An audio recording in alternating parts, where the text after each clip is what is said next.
Welcome to Living from the Inside Out with Hollywade. Living from the Inside Out is about living fully, guided from your inside. Holly shares the wisdom of how your mind, body, and spirit are truly connected, and that you deep down know your own answers. Holly and her guests will provide tips, practices, and inspirational stories to help you approach your life from your own heart. And here's Holly.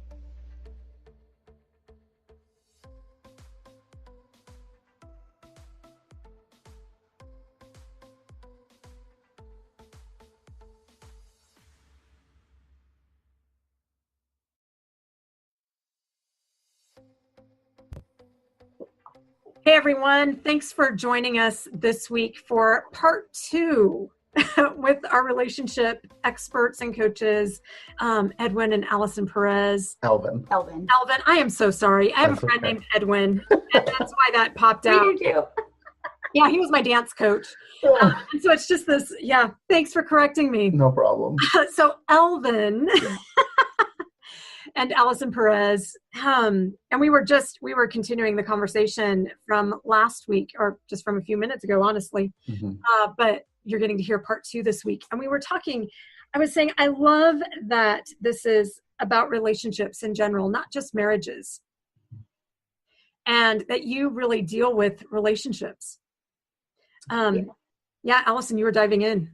Yeah, I said we're all human beings. And so the goal is not to segment based on you're married or you're not married or, you've lived with someone for X amount of time. Really, that's not what matters here. What matters is that we bring kindness and love to the world, right? And we can start by doing that in your own heart, in your own home.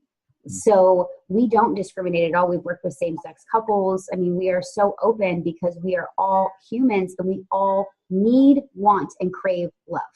Right. And we deserve it. Right. Mm-hmm. Right.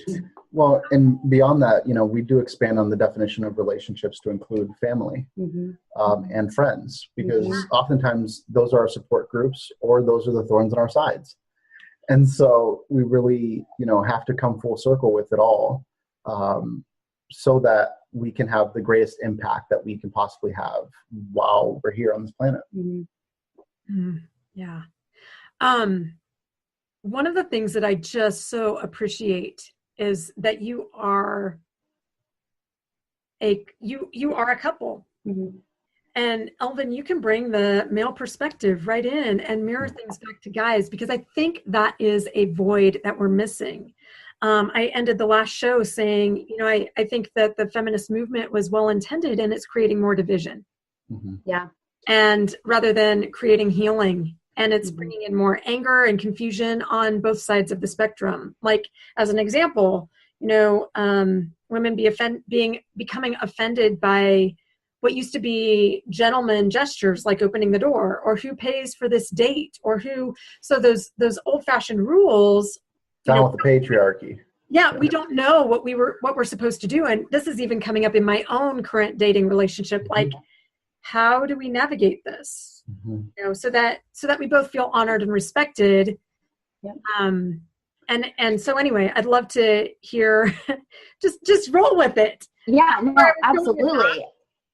Well, and here's the great thing with that. The questions that you're asking are so relevant, right? It's such a part of everyone's day today now. And our response would be talk about it, have a conversation, right? Be open and honest. But here's what happens.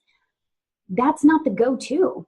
We're not taught to be open and honest. Well, we are when we're kids. And then when you're adults, it's like, just kidding. Right? And complicate that with technology, where we're on our phones. Yes. And young, teens don't know how to have face-to-face conversations. Correct. Things will break up through a text. Well, fights. Yes. And so we've added this other element with the illusion of communication when it's really not at all. It's quite hurtful. Right. Yes. It's literally a barrier between you. Yeah. We literally go to social media to get the things that we really want in person. Right. And it's so easy to spin down that rabbit hole when you're on Pinterest collecting things, or, when you're on Facebook and everyone just posts everything that's so happy, or you have the opposite. You have those people that post everything that's just so negative. Right. And there's very little reality in social media. And so I think that's kind of a shift that's coming. And I think entrepreneurs are really the ones to bring that about online. They're really bringing that honesty forward. And it's not about ugly crying in front of an audience, but it's about being open and honest and vulnerable with people to say, listen, I'm a human being too, and I have emotions as well. Yeah. My first kind of dive into the feminist world was in college. And I was fortunate enough to, first off, let me say this.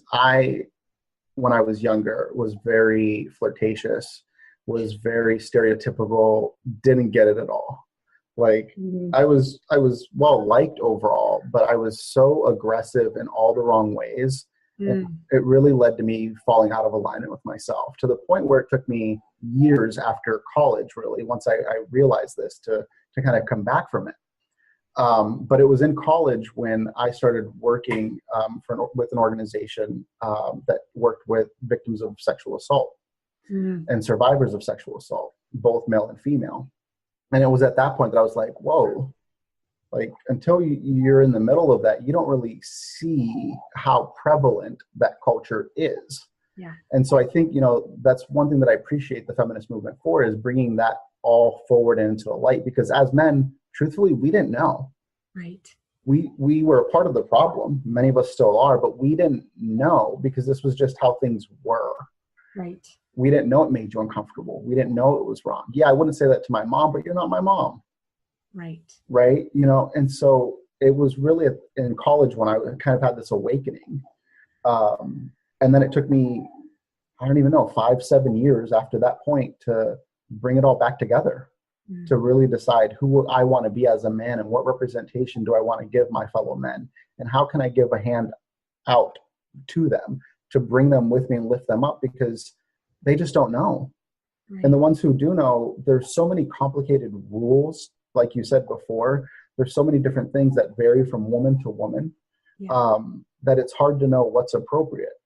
And then you put in the middle of that social media and Tinder and, those kinds of things, which exacerbate the problem. Right. And it really kind of gets ugly. Do you find that to be kind of a common thing as you work with guys?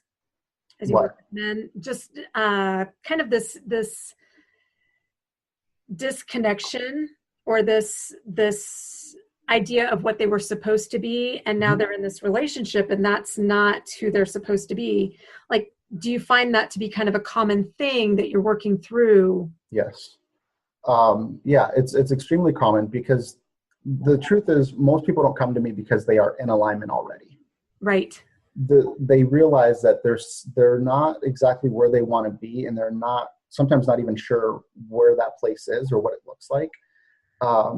And they don't know how to get there, even if they do know what it looks like, because they don't have that supportive community around them. Sure. that helps them navigate this. Because even though you wake up, your friends haven't. Mm-hmm. Say that again. Just because even though you wake up, your friends haven't. Yeah. And that is hard. It's very hard. You feel alone. Exactly. You feel isolated, you feel alone. And then that leads to the depression, the anxiety, there is such a hidden, this hidden level of anxiety and depression amongst men that really affects their self-worth. And it's so hidden. And it's so funny, because oftentimes women see that and they think, oh, well, he's mean. Oh, well, he's whatever. And all I see is a man in pain.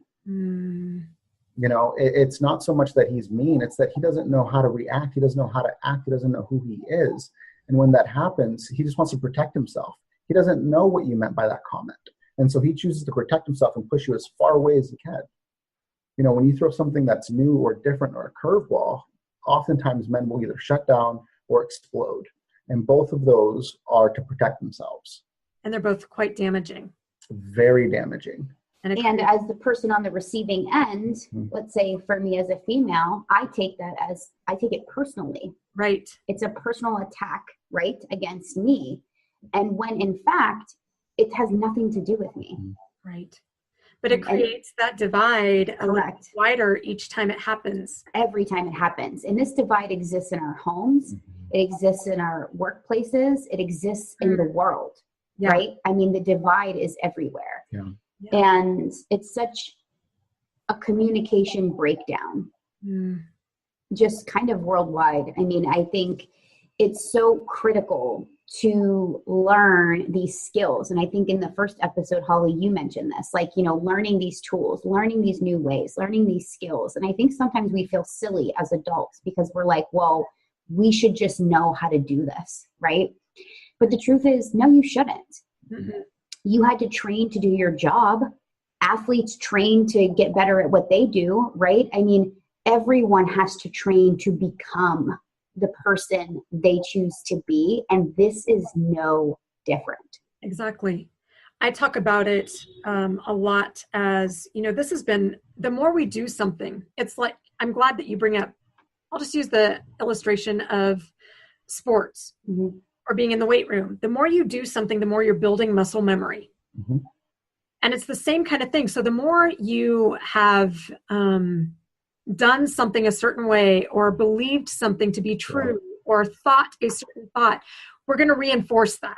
And so it becomes more of your hardwiring. It's more of a default. And it's not so much the learning a new skill, it's the unlearning the old one that is difficult. And that's what makes that hard. That's why that awakening, so to speak, that Elvin brought up a little bit ago, that's why that awakening is so isolating, because you're in the process of unlearning and these people around you are still reinforcing that old way of doing things. Yes, exactly. You have to put on armor. Like you have to put up a shield and armor to embrace the new, and you're not going to get it right every time, especially as you're learning. Exactly. And here's the thing, there's no one wants to feel stupid. Right? No one wants to be embarrassed. And that's normal for all of us, right? And so we put that armor up, as you said, because these other people, these people that have known me, that I've known forever, I want to start making different choices. And they're like, what are you doing? That's not how this works, right? And they're reaffirming your old beliefs as you're trying to achieve your new beliefs, right? Your new opportunities, your new possibilities. And it's like, you know, walking on a treadmill backwards or something because you can't get anywhere. And it's just so, it can be so frustrating when you don't have that support. Well, and my favorite saying that people say to someone in transition, if you will, of becoming closer to who they are is, well, good for you, but. But that wouldn't work for me. Right. And the thing is, people always bring it back to themselves, even if they don't realize it. When they're saying that, something you're saying or doing is friction again, is created within them. That's right. And you just unconsciously. Make them uncomfortable. Correct. And so the work that we do, that's why it always comes back to the self. Even when we work with couples, it comes back to the self, because it's just ever present. Right. I'm curious to know how you help people, because there is so much inner work, but then you have to communicate it. And that is difficult for people too, because we haven't been taught that it's okay to communicate, or how to do that. I think sometimes in work environments, we're taught communication, but it's very impersonal. Very formal, sterile. And when you're dealing with a loving relationship, you don't need to be professional. Right. You know, it just feels like, well, I'm at work. This isn't what I want to come home to. Exactly. So how do you help people develop that openness, that open, vulnerable communication? That is a muscle. You know, as we're talking about a skill set, it is. And how do you help people work through that? You know, for me, it's throat chakra. We do a lot of throat chakra work. But what do you do to help people start to become comfortable and confident in those interpersonal skills? Yeah, well, I think it's a couple of things.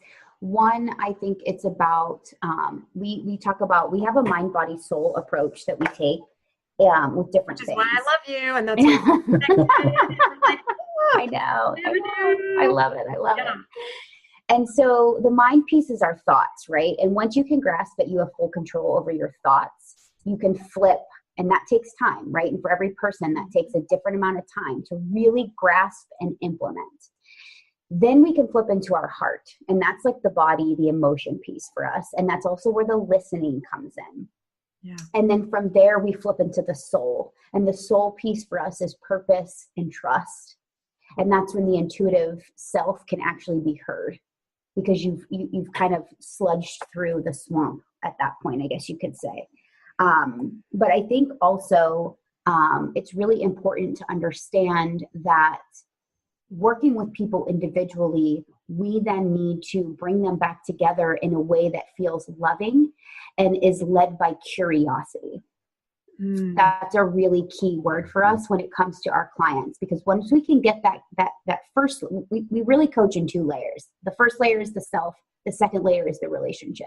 And that goes for all relationships, right, in your life. And we work with our clients on all of them. But when you step out of yourself and now you're engaging with this other person, it's got to be, communication has to start with curiosity. It has to be about listening to understand.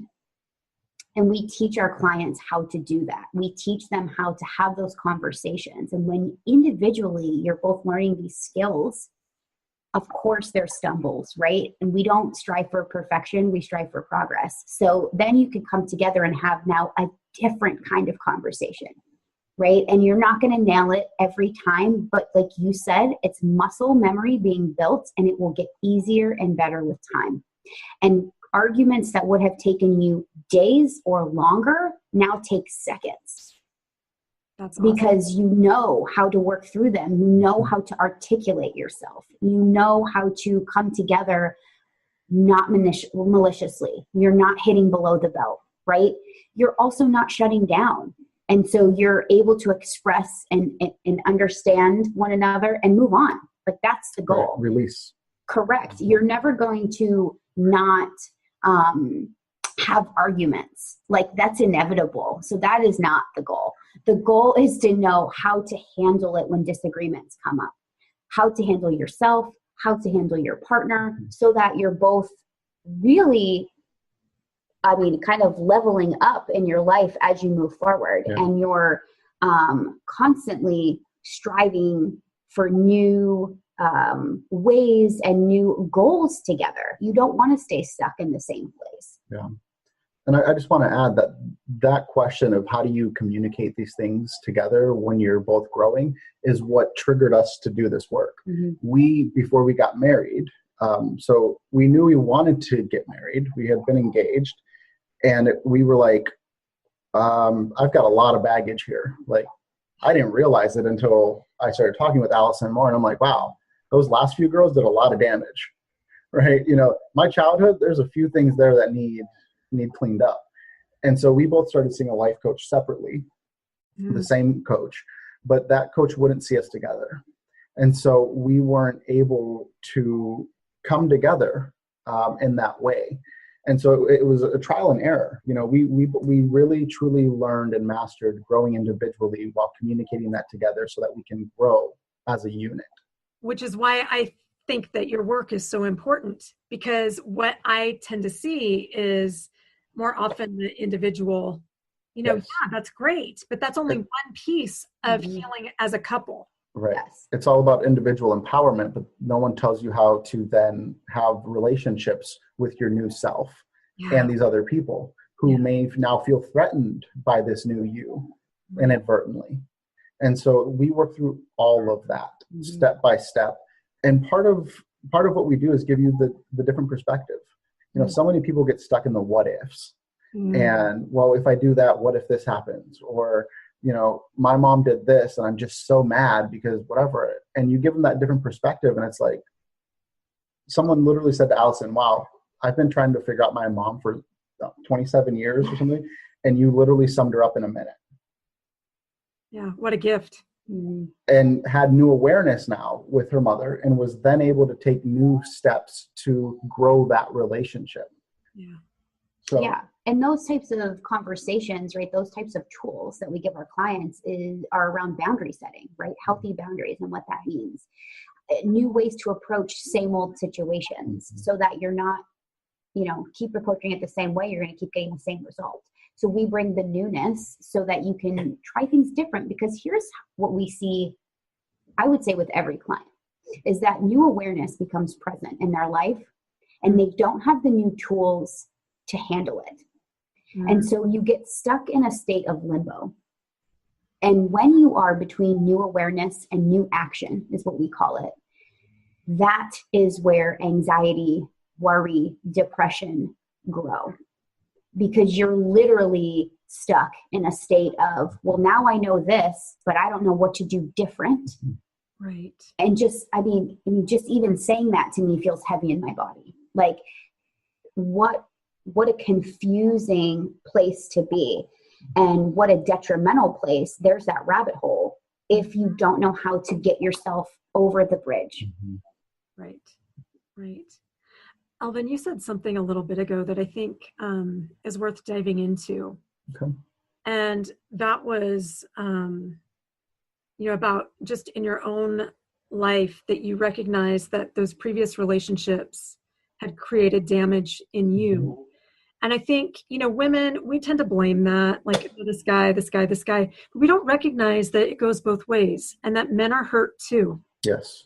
So how, and men are not, and this is stereotypical, and yet sometimes stereotypes are true for a reason. Because men aren't as willing to seek help. Yes. And you're a total, you're a guy's guy. Like, you have this approachability to you. But, in what you were saying about your past and your college time and being this guy at that stage in your life, I think so many men can relate to that.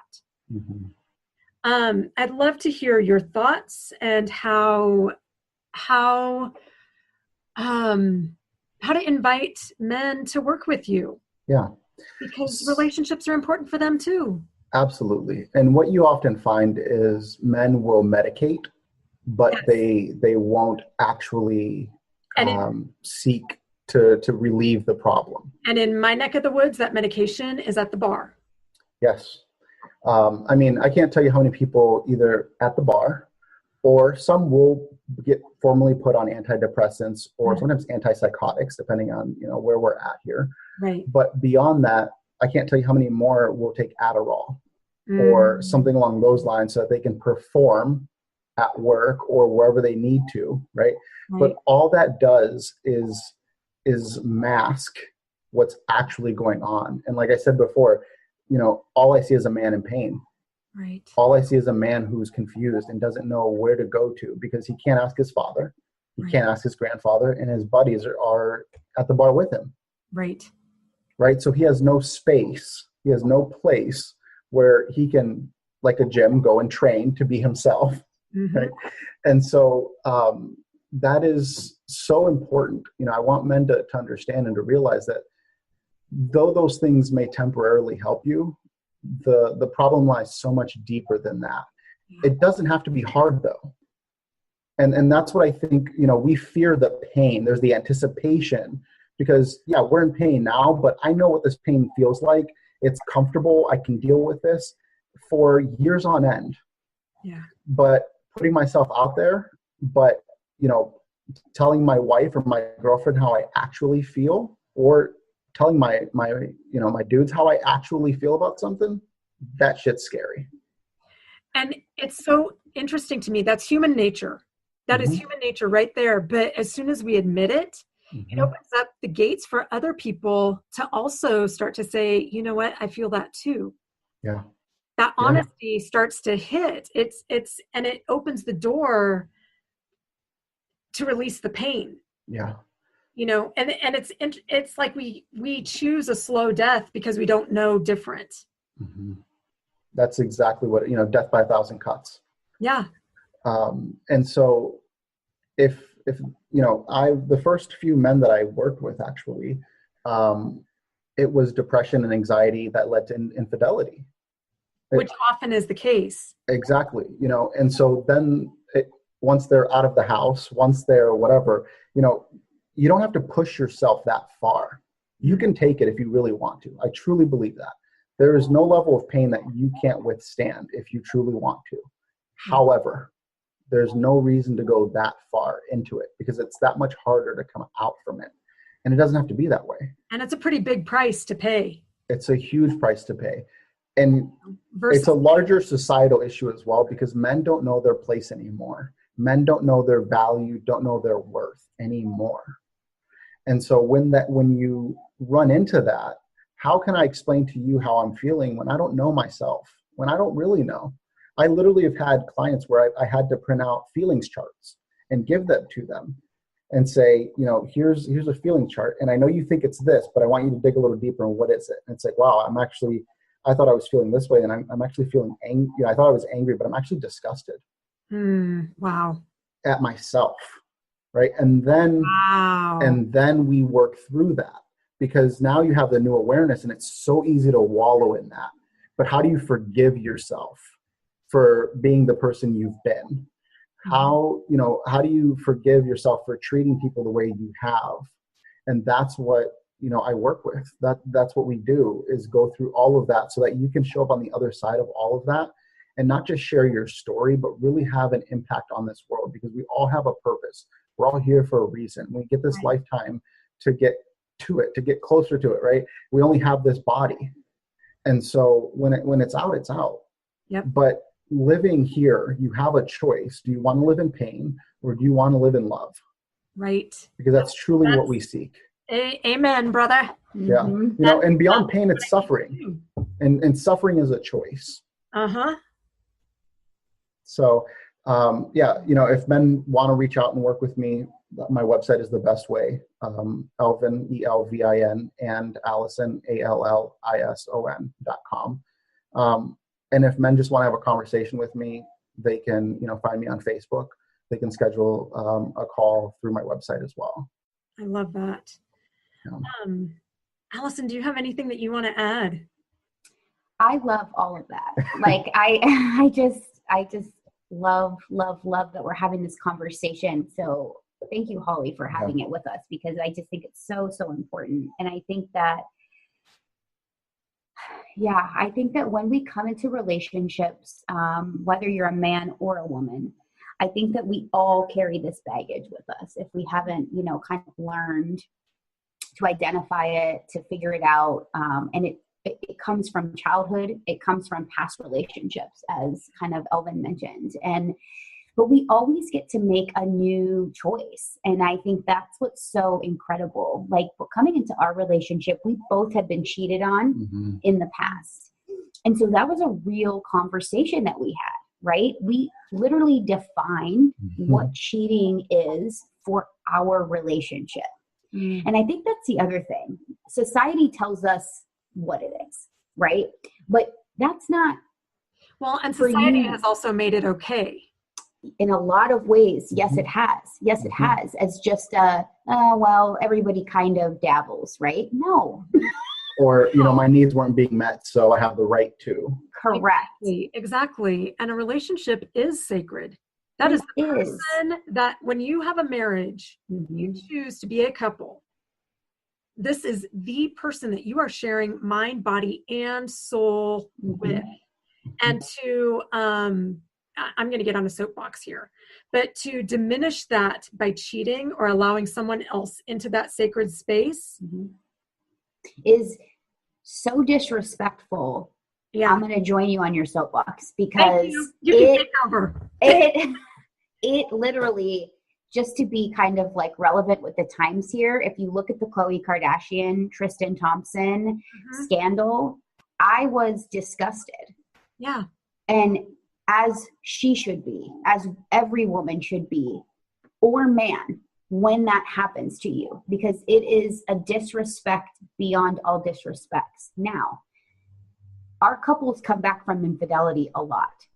It's not a guaranteed relationship ending point. However, a lot of stuff's got to change, right? Right. Because that trust is broken. Oh my gosh, so broken. And you both have got to get real. right? With yourselves, with each other. It can come back. Sometimes people don't want it to come back. And again, that's their choice. And that's the beauty of this thing called life, right? Like this thing called, this is your life and you have the choice on how you live it and what your boundaries are and what is acceptable to you and what isn't. Right. But when you don't learn how to communicate that to other people, it gets very convoluted. Mm-hmm. And the art of communication is often lost. And I call it an art because I think it is. I would agree. Because it is a skill set, right? That is not ingrained in us at birth. And based on our childhood experiences, based on our past relationships, we know what we know based on those things. That does not mean that it encompasses who we are. Right? It just means that we're repeating. That's so important. That is so important. Our past does not have to define us. Correct. And often it doesn't. Right. But until we ask ourselves, who am I? What do I want? What means something to me? Then we don't know. Yeah. And the importance with who am I is not what do I do? But that's how often where people go. It has nothing to do with what you do or how much money you make. Yeah. And people get really stuck on that question alone. Absolutely they do. It's a huge encompassing question. Yeah. I mean, to say who am I is like crazy, what an umbrella, right? But at the same time, it can be broken down into chunks. Yeah. And that's where you really start to see where you're showing up as your true self in your life and where you're not. And I have to tell you, years ago, I wasn't showing up anywhere as my true self. When we first came together, Elvin talked about compartmentalization, which is rampant. We're one way with our friends, we're one way at home, we're one way at work. That's what we mean by compartmentalizing yourself. And the goal really is to be you, all of you, all the time. Yeah. I was queen of compartmentalization. Like, you have no idea. Blew my mind the first time I saw it. Oh my gosh. He knew me at work. When we flipped into a personal relationship, he was like, who's this girl? Like, me at home was a mess. Like a total mess. Me at work was very professional and put together. Me with my friends. It was a whole other thing. Yeah, it was the facade that I could put on. Mm-hmm. Because I'm a career person, take a lot of pride in that. Mm-hmm. And then at home, it was like, I can't manage my own life. Right. Yes, that was me. Finances, my grocery. How do I do this? And we subscribe to that work hard, play hard mentality. And when we do that, where does that lead? No, it's not like work hard, play hard, be yourself really hard. Right? It's work hard, play hard. They're two separate categories. So people automatically compartmentalize that. Yeah. And then at home, they're like this shell of a person. With their friends, they're this facade of a person. Right. And then at work, they're just like this professional. Like a robot. Yeah. I mean, and it's crazy. And we don't know how to be ourselves. No. That's so much of it. We know how to put on the role and the mask and the whatever, but we don't know how to relax into ourselves. Exactly. And that it's okay and that people really want who we are, not the masks, not the robot, not the, it's okay to be a hot mess every now and then. Mm-hmm. No harm. That's part of the deal. And you might as well have fun in it. Exactly. Like, and the times that he looks at me the most endearing are the times when I feel like an idiot, or like I feel like I'm just such a mess, right? And he's looking at me and I'm like, what? I'm like probably crying because I cry a lot. So I'm probably like, why are you looking at me like that? You're most true at that point. Yeah. Exactly. That vulnerable and self. He's like, I just love you, and it's like, that's what it's all about, is because I think we think that in becoming who we are meant to be, that's so scary, that it's such and what does that mean? I think this is the big question. What does that mean for everyone around us? Am I isolating everyone? Because like we talked about, when we start to make those different choices, it can feel that way. But the truth is there's a way to come through that. And on the other side, people are literally magnetized to you, because you are so comfortable. You are so honest. You are so real. And at the core of every single one of us, that's what we want. So let's end this on because we've talked a lot about the struggle and the reality and the truth. So let's end this on a happier, uplifting.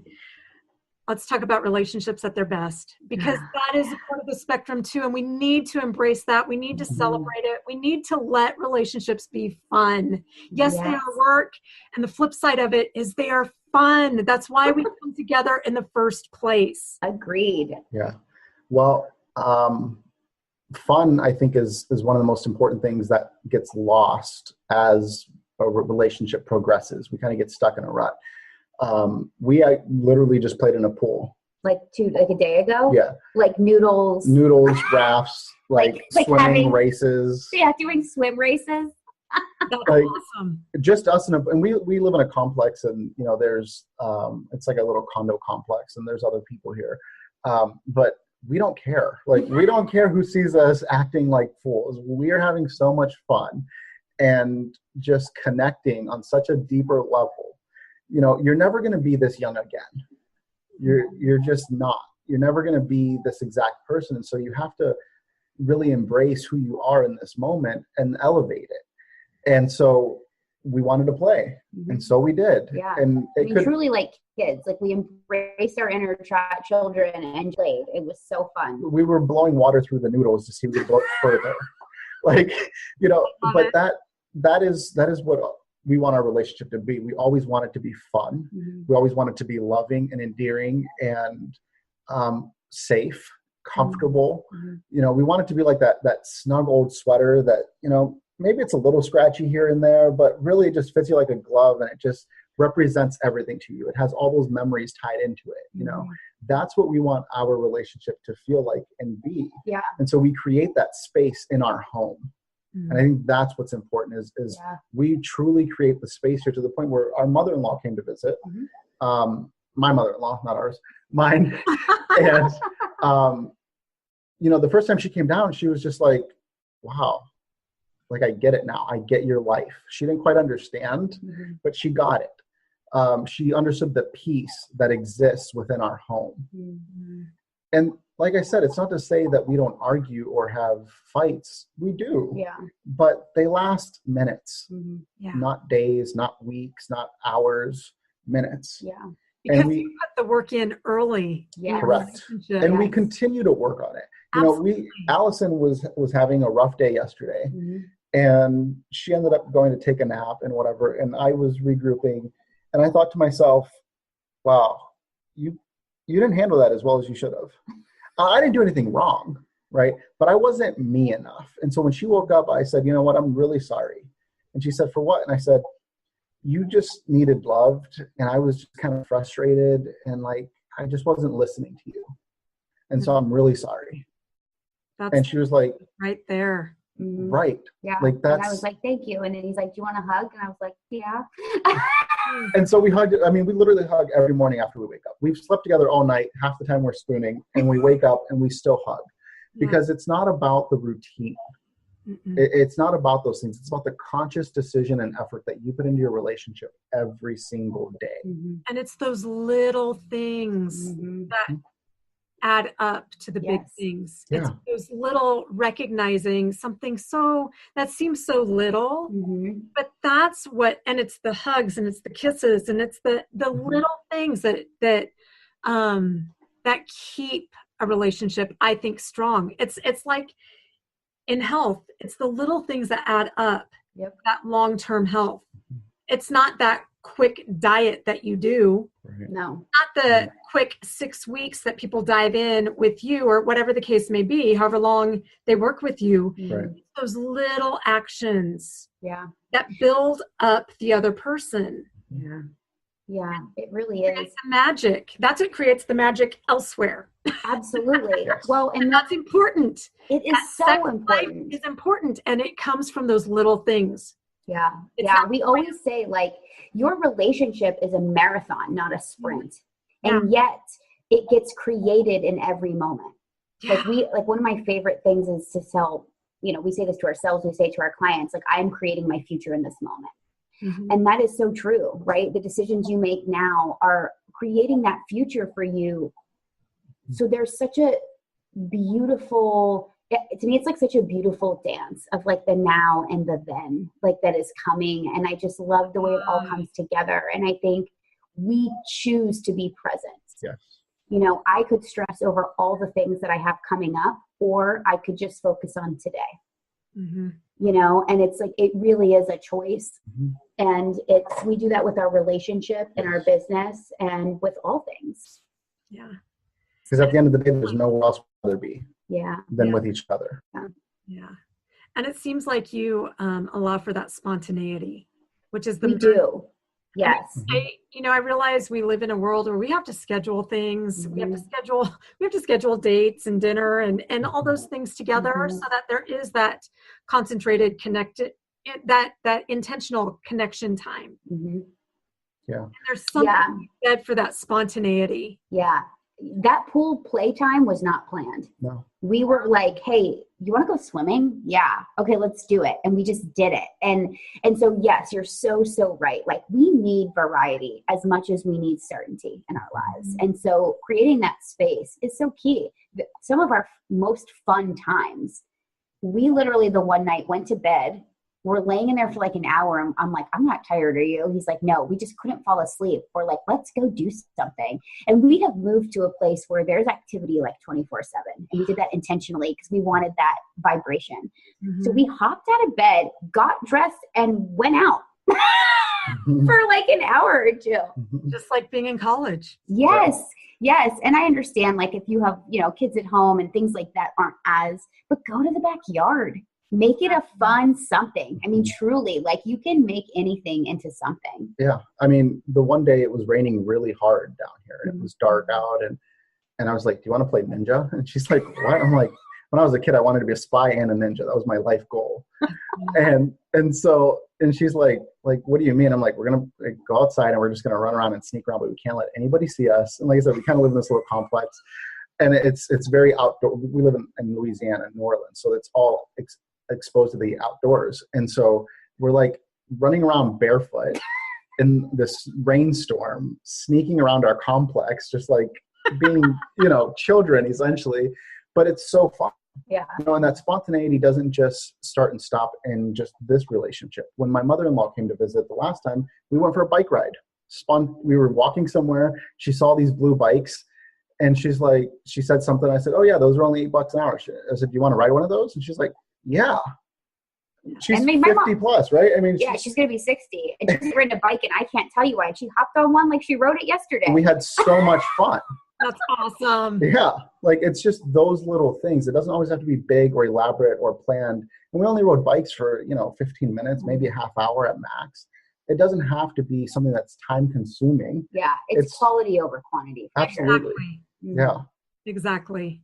Yeah. Which I think that's why people hold themselves back. Mm-hmm. Oh, it's going to take an hour. No, give yourself 10 minutes of laughter. Yes. Pure joy and connection. Yeah. Yes. You'll live longer. Guaranteed. You will. It does your day, your heart, your soul so much good when you just allow yourself those moments. Yeah. Yeah. So once again, if people are curious with how they can work with you, what's that process? So if you go to our website, elvinandallison.com, and you click on the Work With Us tab, of course, there's other tabs. Feel free to play around. But there's 3 different ways for you to work with us. And one is via an intensive.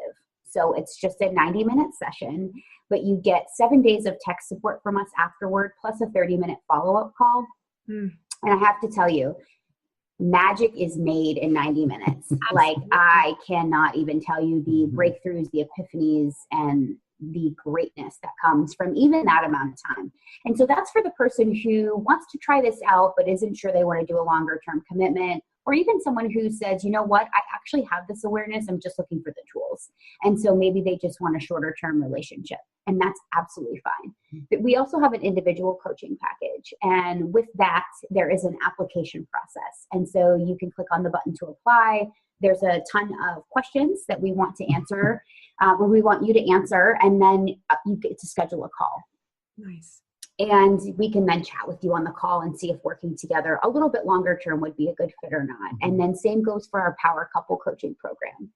So with our power couples, these are couples who are individually and together committed to really living and creating that extraordinary life and relationship. And it's the same scenario, a button to click through, answer the questions, and then book a call with us. Yeah. I love it. Do you have any last thoughts that you'd like to share with our listeners? Do you have any? Well, first off, I want to thank you for having us. This has been phenomenal. It's not often that I can speak about men and men's issues. I think it's so important. It's an important piece, and it's being ignored. And I know we need to bring it to the light. Yes, exactly. Let's bring it to the light, and let's work together, because we're created to be together. Yes. To coexist on this planet. Let's figure it out. Agreed. Absolutely. So I just want to thank you for that. You're welcome. And let people know that all it takes is that 3 seconds of bravery. Your brain literally gives you 3 seconds before it tells you it's a good idea or a bad idea. And it's not always right. Your brain's job is just to protect you. That's it. Yes. Period. And it protects you by doing what you know. Nothing else. New things scare it. So all it takes is that 3 seconds to say, you know what? I'm going to do this. I'm going to give it a shot. I'm going to apply. I'm going to click on this. I'm going to read. I'm going to put my message out there. All it takes is that 3 seconds of bravery. Yeah, absolutely. And I would just say to that as well, it's okay to ask for help. I think it's so important for people to surround themselves with support, right? Positivity and love. And that's what clients who work with you, Holly, get. That's what clients who work with us get, and that's the important part is and I'm sure you have before, asked for help, and that's what started us on this journey, is saying, hey, we don't know what to do. Let's get somebody to help us figure this out. And that's all, the message I would say I want to send to your listeners is, you're not wrong. You're not broken. You're not alone. And, just say hi, send us a message, and we're here to help. Yeah, absolutely. Love it. Thank you so much for your time and intention. I honor your work. Once Allison and I met, I was like, oh my God. There's a reason. I don't believe in coincidence. And I've had goosebumps this whole call. I had goosebumps the whole time she and I just connected for a coffee chat. And it's just, I'm a huge fan of your work because it's needed. Thank you. It's important. It is that important. And I look forward to, I don't know how it'll happen, but I look forward to some kind of collaboration. Agreed. Absolutely. That feels really good. Yeah. So thank you so much for your time, for your honesty, for being so open in this rich and important conversation today. Again, your information will be in the show notes to give to our listeners. So elvinandallison.com if you are interested. Thanks for joining these 2 episodes of Living from the Inside Out, and look forward to more.